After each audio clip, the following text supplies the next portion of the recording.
కమ్మని కొబ్బరికాయ వెచ్చాని నెయ్యిని పోసి కర్పూర ధూపం వేసి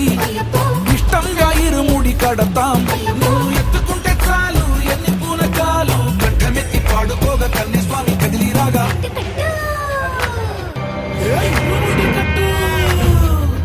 కట్టు కట్టు కట్టు కట్టు ఇరుముడి కట్టు ఎక్కు ఎక్కు ఎక్కు ఎక్కు సారి మల్ల ఎక్కు